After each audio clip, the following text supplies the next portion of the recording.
We used to have a CPOP here. His name is Max. And when I tell you he was the greatest police officer, that I'm hoping that we could get that back with the kids, like they could be comfortable. He was so cool, and he would let you know. And he would say, just like this, because I had an encounter with him. If I have to arrest your ass, it's going to be a problem, because I'm not here to do that. And he was just cool with everybody. All the kids knew him. You know, he didn't take you down real quick and scuffle you up and all of that. And I'm just hoping that we could get back to that place or close to it with the public safety officers. Because there used to be a public safety officer that was like that, Officer Michaels. I don't know what other kind of problems some people have with her, but she used to be where you would talk to her, she would walk down the street and she would talk to some of the kids, and it was okay for some. Yeah, I didn't meet her obviously because she had previously my arrival here, but I heard so many nice things early on from both community and some of the officers that I recommended to the Charlene that we have some kind of dedication for her, and to see if and I knew this was the first week, and I knew it was too early to actually try something like that, but maybe we can do it with this committee. I don't know, there's something to think about, but we'll see. Do you have any idea, I know that Officer Soteris was also a good CPOP officer, and he came after Officer Fernandez transferred out and went somewhere else, and he was a good officer. Do you know who was coming on as our CPOP officer? I spoke to Steve about a week or 10 days ago, and maybe it was actually about a week ago, and Soteris is now handling the auxiliary police in the precinct. And there were a few people that wanted it. Okay. That I don't think Steve Cervisi thought were the right people for it. He knows what we need. Yeah, he knows what we need. And I met the people that were lobbying for it. Yeah. And I'm kind of glad that he's going in another direction. But there's a friend of mine that I didn't even know. He used to be that person on the island here. Linda Marmera. Oh yeah. I had lunch with her last week. I wish she could come back. Yeah, she was real cool. Oh, she actually had an investment here, and that's what you need. Right. This shouldn't be like stop by twice a week. And get out and walk around, don't drive around. That's why it would be painful for me to leave, because I feel like I have an investment here. Right. And that's what you need to have. Yeah. Right. Monica, and then Nadine. About oversight for public safety. Is there going to be one? Like a CCRB, like an oversight? Have they said anything about oversight? There was some of that mentioned in this audit, but there's nothing definitive yet. And I think when the audit is made public, you'll hear some more on that, either from me or from the because president. when we make complaints, it's still going to you guys, right? Right now, that's the way it goes. Yeah. When is the audit expected? Yeah. When is the audit coming out?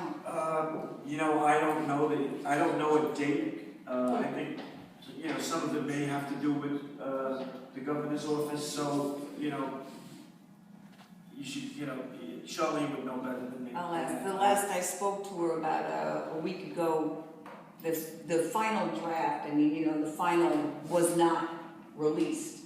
So, but there are drafts. Yeah, there was some drafts, as I said earlier, and I had the opportunity to see some of them, and I think you're going to be nodding your head because there are some of the sentiments that you brought up here tonight that were addressed in there. We'd like to see them. Elaine? Yeah, I asked about we've been waiting for them.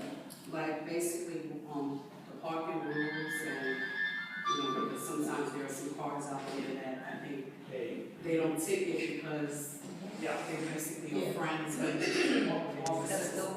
So I don't think it's fair for everybody in the community. So we did have an issue with that. Well, in the past, there was an issue with people. Not a week ago, somebody from the RIOC office was summoned. So and the officer didn't. You know what? The officer didn't know whose car it was, and that's fine. That's the way it should be. And if you have specifics with that, please let me know, because let me know. There were some other things that were done in the area of summonses before Right. that, as far as I'm concerned, is a crime. Yes. If and when committed by a public servant. And that message has been crystal clear, that, you know, you're going to be arrested and fired if you fool around with the summons. What about the officers being on their cell phones? There's been 2 incidents with the day officer, the female officer. That female one still? Yeah, that almost hit a guy. And if he wouldn't have banged on the top of the car, she would have ran him over. She used She to did do twice. the bottom of the ramp, and every time she was there, she would be on that That's phone right. texting. Yeah. Every time, I haven't seen her on, she hasn't been on the She bottom of the ramp. almost hit, my daughter came back Sunday, and as she's coming out the car, she's on her cell phone. And had I not said what I said to her, she would have hit my daughter. The only reason why I didn't want her to hit us because I would lose my life. Yeah. You know, so it was like, instead everything under the sun, tell her, but she's always on her cell phone. But Dave, you had your head up, and then Joyce. Okay. It's not right for any officer to do that either. It's still, you know, and a couple of them I've seen have gotten cited for that. You know, you can just tell me what it is. I mean, they're not supposed to be doing it. That's the bottom line. No different than anybody else. Could you get your traffic cops white gloves? I think that it would make them feel more effective, and you really would be able to see their hands better. Most traffic officers use white gloves. It signals you can see. With them not having them, they're really less effective. I think it makes their whole presence different. Just, you know, Okay. a suggestion. Adib. So there used to be, or I think there is still, a youth officer. And the new one, or the last one that I know of, has no connection whatsoever with the Officer youth. Michaels. That's who you're talking about. Officer Michaels? No, not Michael. Michelle. The present youth officer is Michelle Williams. Yeah, she's the older lady, short. She Yeah, has Michelle. no connection with the youth. Michelle. I'm not sure who she is. Well, it's Michelle, it's Michelle. and the kids have no rapport with her whatsoever. They don't know who the youth officer is. I think it used to be that they're younger, they would participate in things with the youth. And the other part of this is, and I spoke with Aaron extensively on this, is to have things for the youth on the island, especially when they turn 14, there's no program whatsoever. Right. And one of the things that I was suggesting that takes like a bigger circle, including RIOC and us and you guys, is to do maybe 2 hours every day, free open fields for all the community to have, instead of renting it to Zog all the time, where the kids have no field time. I mean, the youth center has to pay, which is fine, but besides the youth center renting the field, there's no time for the kids, and I think part of this is to have a youth officer to create programs for these kids, and working with Charlie and us into making something, a program for the Charlie's program stops. Charlie does not reach, and I know that people depend heavily on Charlie, but Charlie is really up until what, 13? 13 years, yeah. 13, and after that, he's not, and I remember when Romano and I had presented to the predecessor, Torres, she was more interested in a program also for youth, and Charlie came out and claimed he had one the next day. I never saw it go into effect. It was all lip service, but it never happened. And he really doesn't have any connection to those kids, so it needs to be outside of somebody. So it's a different type of program. Different type of Yeah, program. yeah, right? The older kids need a vocational That's what- program, they need something to move about. And recreational, vocational, and groups. We used to have. If I could answer the question, we're working on approval for another youth officer, because I feel that it's important that we have a second one. So it's. Oh, good. Okay, Lynn hasn't shared yet. I just wanted to make a Joyce and couple then comments. Vivian. Part of Oh, and what Rick. makes Sorry, Roosevelt Rick House hasn't done it all. is that it's one of the few places, I think in New York, where you can have completely diverse communities interacting on the island with no problems. Like, this is the Hasidim season where we get bus loads of the Hasidim who come here to celebrate Sukkot, and we've learned to kind of expect that. We have a very vibrant Arabic population on our island. We've got all of these mixes that coexist here, and this is also when we've got a lot of UN people here, important people kind of mixing in with our population. That aside, and aside from the other issues that happen on public safety, this has been a pretty rough year for Roosevelt Island. We've lost some really valuable people in our community, have passed away this year on multiple levels, and you know, there's been some of those things going on that it's been a hard year on the whole for the community. And just to, you know, aside from the public safety stuff, there's been a lot of other things in the community that have been going on. And I think that what we didn't see before is a knowledge of the people in the community when things were going on like this. So hopefully, going forward, we'll have that kind of communication with you so that you get a sense, like, what was a big hit for a lot of the seniors and the disabled people in the community was Eddie passed away at Trellis. He had this huge heart and was just wonderful to all these groups of people. And now, you know, I know that the seniors and a lot of the disabled people are really having a rough time with Eddie being gone. And, you know, there's these things that have happened within the community in the last year that it's really made it hard. And just the Cornell pressure, knowing that that's coming in, that that's going to have a really tough effect on the community with the way that they're just bulldozing over us to put that in here. So there's been a lot going on in the community that have really made it one of the more difficult years for everyone on a whole bunch of levels. So I just wanted to kind of clue you in on that's a piece of what's going on here. Thank you, Lynn. Joyce, did you have something, and then Vivian, and then Rick? Couple of things.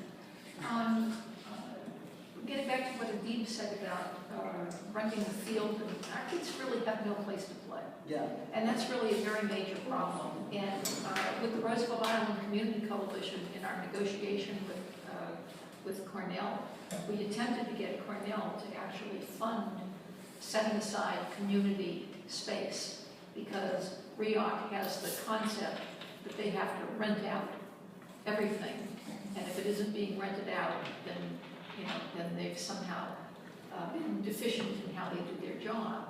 But the reality is, these parks are our kids' backyards, and so there's a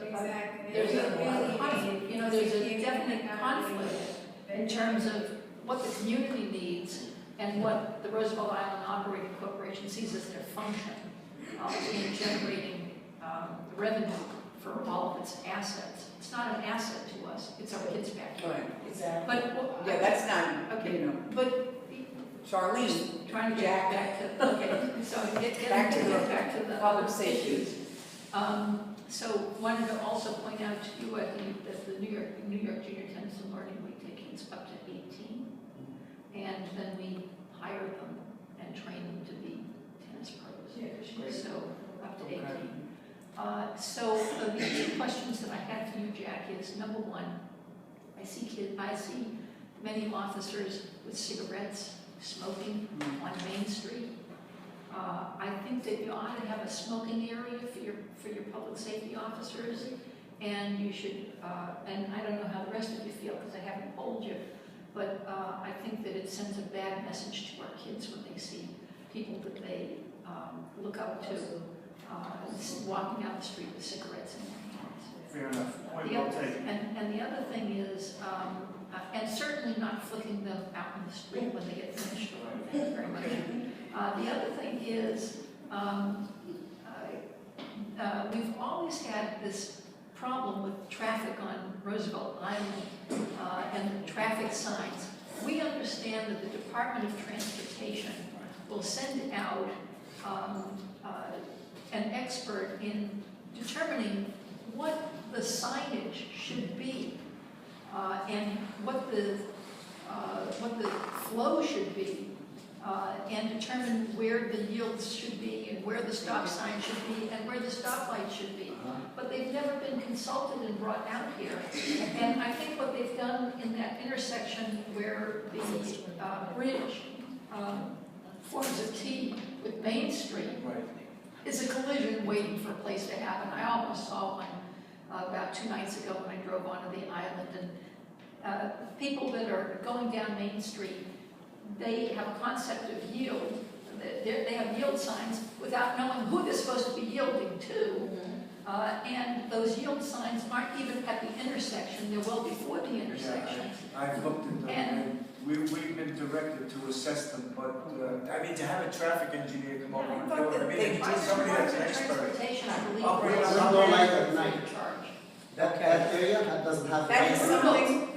something that this Very committee dark. has looked at, and that is how we got the officer at the bottom of the ramp during the beginning, the 8 to 4, like during that, I mean, that period in the morning, and at the farmer's market. It is a dangerous area, and we We've had that appreciate, conversation. right, we do monitor that. Okay, Vivian, and then Rick hasn't gone at all yet. Do you mind if I'm Rick? sorry.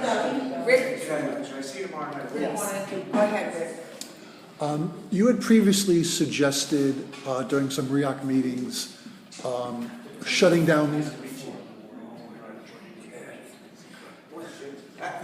Sorry. It's all right.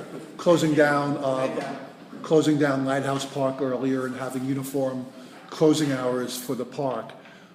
Is anything happening with that? And also, I've heard some talk about having some kind of curfew on Main Street for younger people. Has anything? I honestly, let me take it piece by piece. Wait. Please let me answer. No, he's asking a question, so let's hear it. It looks like he doesn't know anything about it. You're asking because somebody told you that. Right. You know how. Yeah. The answer is yes, as far as the signage goes. And there is an effort to make it consistent as to the hours that the parks close. In fact, the signs, there's a vendor. 10 o'clock, right? Yeah. It would be 10 o'clock. When Charlene had spoken, told me about this on July 4th, that she was considering doing it so that it was uniform. Right. The issue I brought up to Charlene was the fact that there are no places for these kids to go. So as we walked, I pointed out the one place is right across from Costco on the east side. There are benches were put there. There need to be other places that people, not just the kids, not just the young adults, can go. Because people do go to that area to watch, the water. One of the areas. Not right in front of the buildings, that's the problem. No, right. Island towns, they complain. River, Cross, they complain. Over there. No, I can tell you where the complaints come from. One of the things that was kind of timely was I was here all summer, pretty much. It's called by 3 different names, the park. Which one? Northtown? Cabana. Yes. Just north of Eastwood. Well, that was the source of complaints everywhere. By the handball courts. Right. Because you got a lot of noise. And that's why we lit it up. But not arbitrarily, it was based on community complaints from those buildings that are real close to that park. But still, I understand the. I don't understand how they put cameras in front of, they put it by the trees, you can't see it. That's not exactly where they were. One of those cameras is faced directly on the entrance to the public school, which is difficult to argue with. I think the school However, should there have was some- cameras in school and around the school, because kids can walk in and out every entrance in that school. The cameras that were put up recently were put up based upon a plan that was put together a while ago. So there have been adjustments made. And a couple of the warnings were not in the right place. Okay, Rick still has the You're right, I'm sorry. No, that's fine. As far as I have not been privy to any meeting, conversation, or or any insinuation about any type of a curfew. Well, can I just make a comment on that, the quick thing about the curfew?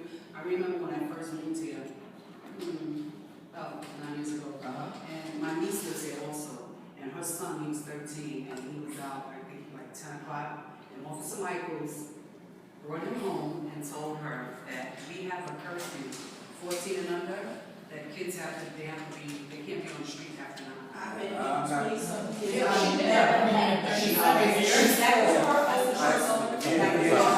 Okay, so as far as it goes then, at this point, he hasn't heard anything about it. So as long as that isn't a policy that's suddenly been put into effect, your officers need to know that if there's something happening. What else? In the past, there have been discussions about arming the public safety officers with either tasers or weapons. Is there any discussion of that going on? No. Okay, Vivian? Can I bring it back to the, nothing for the kids to do? When I first moved here, they used to have dances for the younger kids that's when Charlie was really on his job, sorry. They used to have dances for them. The youth officer used to get baseball tickets. That same officer, Michelle, Officer Williams, she used to get baseball tickets and she would take the kids to baseball games. They used to go to Great Adventures. They used to do so many different things, and then all of a sudden, it just completely stopped. Nothing happened. How long ago did it stop? It's been, my oldest son is 20, my oldest son is 26 and my daughter is 31. So it stopped with those two. And my youngest one is going to be 21, so it stopped. Yeah, I'm just trying to get an idea. 10 years ago? Maybe more than that. I think it was when More than that, there when he were. switched over to the Beacon. Right, exactly. When what? I don't know the answer to that, but I'll look into it. I heard that there was a lot more. Yeah, when he became the overseer of the Beacon, the focus was changed completely. Okay, Monica, did you have your hand up before? No. No. Okay, Lynn, and then I have a couple questions. Do you have anything, Dick? Okay, go ahead, Lynn. It's a question, right? Yeah, I noticed that there is a certain, well, I call him one of the pedos on the island is back. Who's that? The pedophile. Yeah, is back. As far as I knew, I don't know where he's living now. He used to live in Roosevelt Landings. I've seen him back. I've seen him back on the bus. He has his sister in a wheelchair. I don't know about a This lot is the about first, you know. I think it was brought up by the mothers group, mentioned the guy Well, with oh, stuffed yeah, animals yeah. at the No, no, same no. time. I No, think, I think so. But my question is, are you guys kind of monitoring that situation for us, or do we have to start becoming hyper alert and We watching do have stuff a again? registered pedophile, a registered sex offender that live on Roosevelt Island, because I go to that register. Well, I'm telling you that the one that lived in Manhattan Park is gone. Oh, I saw him yesterday.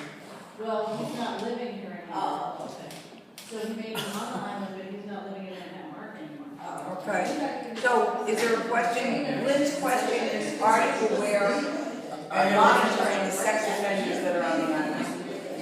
There's Lynn. Let's do the question, girls. Okay, so my question is, are you guys monitoring that for us and, you know?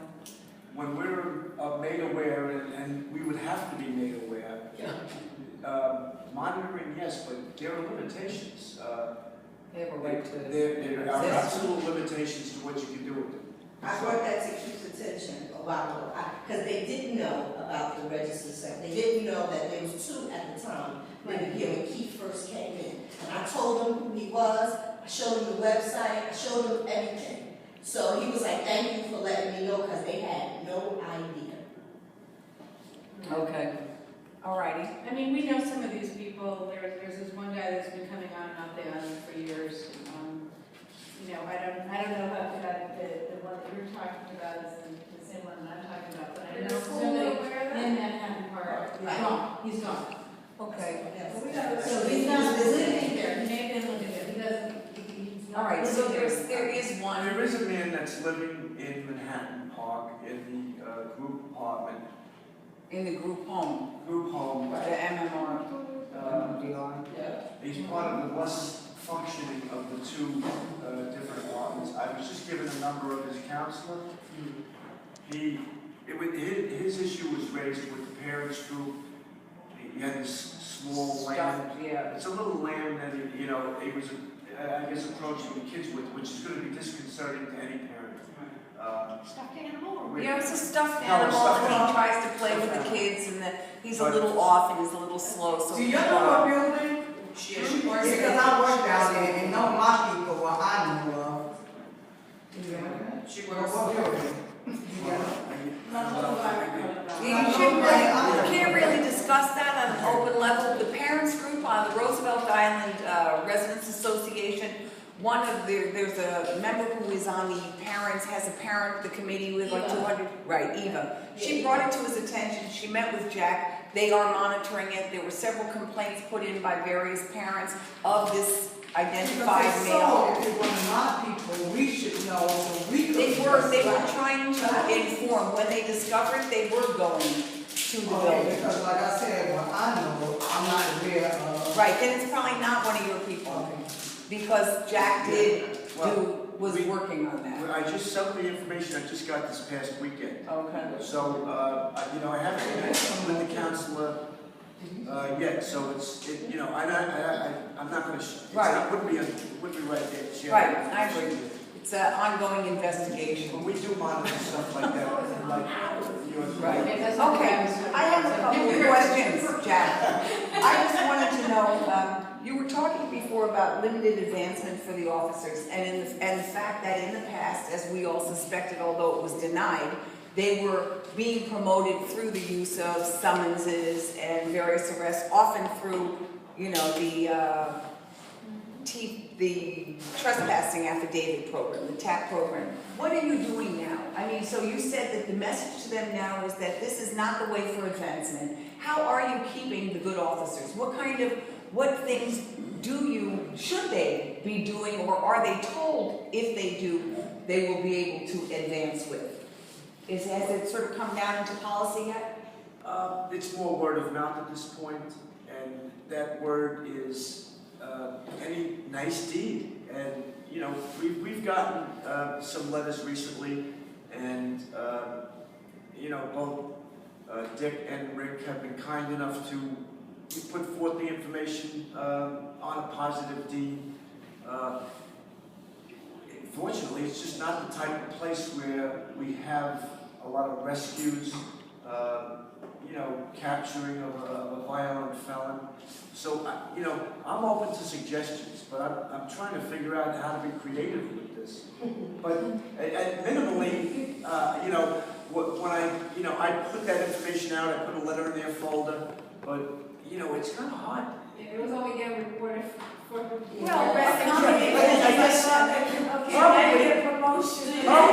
Probably.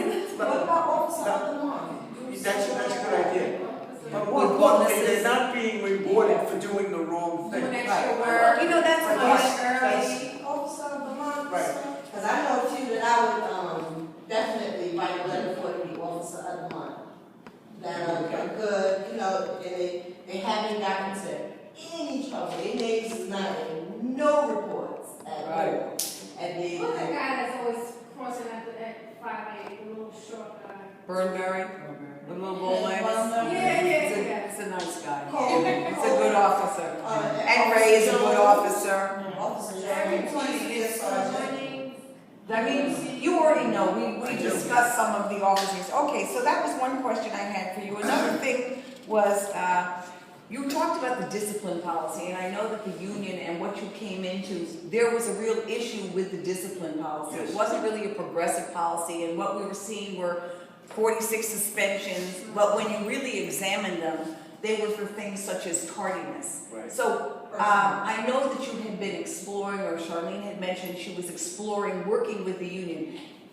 Have you sort of put together a more reasonable discipline policy so that we can expect that officers, there is some kind of check and balance, there is some kind of oversight that they're aware of, so that, for instance, that they can't just do whatever and have have there be, and have there be no discipline. Oh, I don't think it was the case of not being disciplined. I think that Well, the civilian terminology. complaints were never disciplined, but Pardon?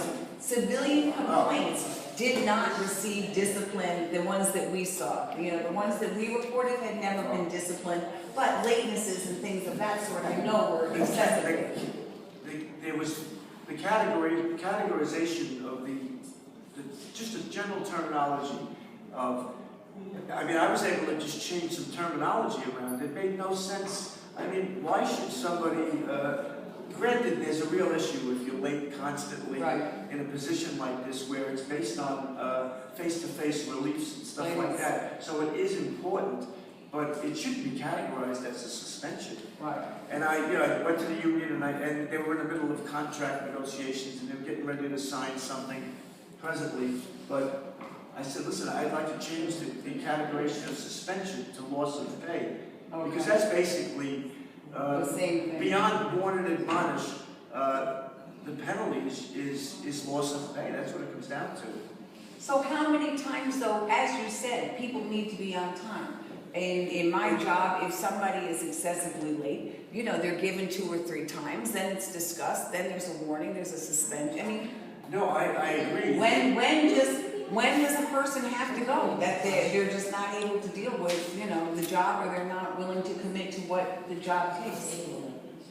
Honestly, we could talk about it for a long time, but right now there's a union contract and I have to abide by that. Okay. And I have to go in and renegotiate now to form a reasonable discipline policy. So you're looking at that with the union? Absolutely. It's just, it needs a lot of work. And can I ask you, who is your training officer? We have 2. Who trains your troops? We have 2. We have Sergeant Kabasa and we also Lieutenant Yee and Sergeant Kabasa. Okay, Lieutenant Yee and Sergeant Kabasa. Kabasa is the rudest person I've ever seen. Okay. Kabasa. All right, In so fact, the other day, he still intimidated my daughter, and I told the sergeant at the desk, if he does it one more time, I was reporting it to you. No, feel free, but did you ever see him? And he was the one who told me my son. I can't listen to 3 voices at once. Yeah, guys. Okay, good. Did you say you never see him? Oh. He intimidates my daughter. I don't think he tries to intimidate me, but I'll let him Okay. I can't act on it if I don't know about it. So please, let me know. But I don't. Go ahead. Sergeant Yee has always been a problem. I can't see him training anybody, and if he trains them, he's training them all the wrong way. And being trained like what? Because some of the officers, excuse me, y'all, I like to make a joke every now and then, are fat as hell and can't run after nobody. So how are they being trained? well, there is. I mean, I don't. I know. Well, no, I don't. But let me finish, please. Yes. I don't understand that there are any weight requirements in the contract. no. No, they have their own union. And so, in a lot of these issues, there are due process issues, meaning that we have to adhere to certain contracts. We just can't do whatever we want with our employees. Now, you're entitled to your opinion about who right now are the training officers. I don't know who Kabasa is. I'm the only one. Forces like Rivera, he was. I have no record of this. But you do. You have our records. You have the records, the civilian complaints. Those 2 officers are listed in almost all of them. And Hernandez. Kabasa used to be.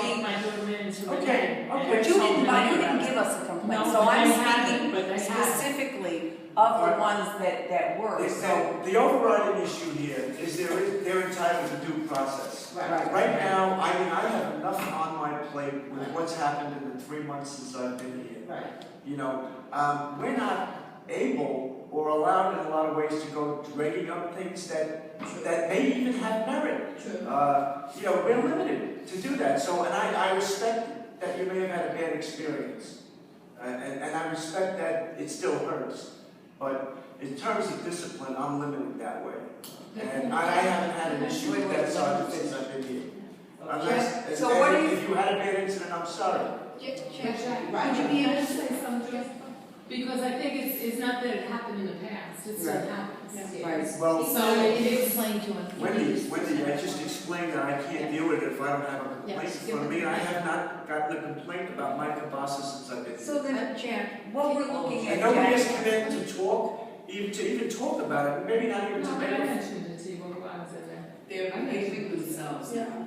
well, They're behaving Can you, themselves. right now, can you obviously, simply change the function? In other words, if you can't, you need due process in order to fire them, obviously. But Right. do you need due process in order to move them from Change the training SWAT positions. to something else? No. Okay, so maybe that's a all solution. right. I'm amenable to that, and I'm listening. So you're gonna give them your complaint. Well, I'd it's like not, to go face to face with her in front of him. Pardon me?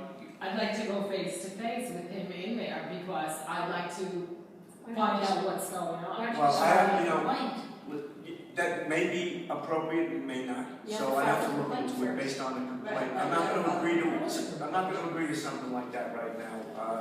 That may be the way to go, but you have to give me some time and give me an opportunity to examine the issues. I have the original complaint, I have a copy. All right, okay, fine, then bring it up. I mean, I understand sometimes, okay, officers do things, and maybe it was a mistake, and maybe, we all make mistakes, Sure. but admit to your mistake. Don't keep harassing the person because Okay. you made a mistake. So Listen, I respect what you're saying, Wendy, but I'm just telling you, I have no, you know what I have nothing in front well, of I me already that's. talked to the sergeant, so I asked him to please talk to him, so I said if it doesn't stop, I will come in and Okay, do a complaint. okay. so I think what you're hearing here is just that these things do still exist. I do think that because of the committee's work, because you're here now, because I think Charlene also believes in a new type of policing and wants a different vision for Roosevelt Island, people are on their better behavior, but it's as I said to you, you can't be everywhere at all times. Lieutenant Yee has a history. He has been involved in very many of the complaints that we got. Cabasa has been in some. Rivera's gone, but he was. Fernandez. There are certain ones which I say to you, I understand right now, but down the line, are they ever going to look? Because people will behave for so long, and then there'll be another situation. So what I'm hearing is that you're telling me that they're not going to consider the fact that there have been, as recently as they have been, the incidents that were reported, that they're not going to be looked at. I never said that. Oh, okay, so I then, never but said that's that. stuff that's happened. What I already. said was there were issues that happened before I got here, Right. and that the officers are entitled to their own due process. And that's what I said. Okay, so are you Yes. looking at that still? Because I'm looking at everything, Okay. I have. that's what I think people just want No, to I hear, that think- it's not Yeah. dead wood, that it's not No. being ignored, because I've said to this committee, I never said that is something that this committee back in June, when we did our resolution, we decided that was still important to us, that we felt that to feel that we were heard, we needed to have some kind of. I know, but if you let me answer the question, I think you might get more information out of me that way. I never said that it would never be considered. Right. If somebody is going to get terminated, you're going to consider everything in their history. Right. And that's important. I think, and Charlie and I were very upfront with you, and when we met regarding what happened with some of these officers and what our limitations were. Which is, you should explain. I mean, I think I just did. Right, that's what I'm saying. That's why I'm just They clarifying. they have due process rights like everyone else. Right. When you come in, are you going to change, are you gonna bring your own officers? Let him finish this one and then ask him, because that was part of it. Go ahead, you were finishing. So, and I think I also mentioned that I respect the fact that there is still some painful issues here, and I recognize that, whether they have due process rights or not. But you know, it's very difficult to come in and have a new guy or gal and say, I want these 4 people fired. Right. It's not that simple, is what I'm saying. Will their past be considered if an issue arises? Absolutely. Right.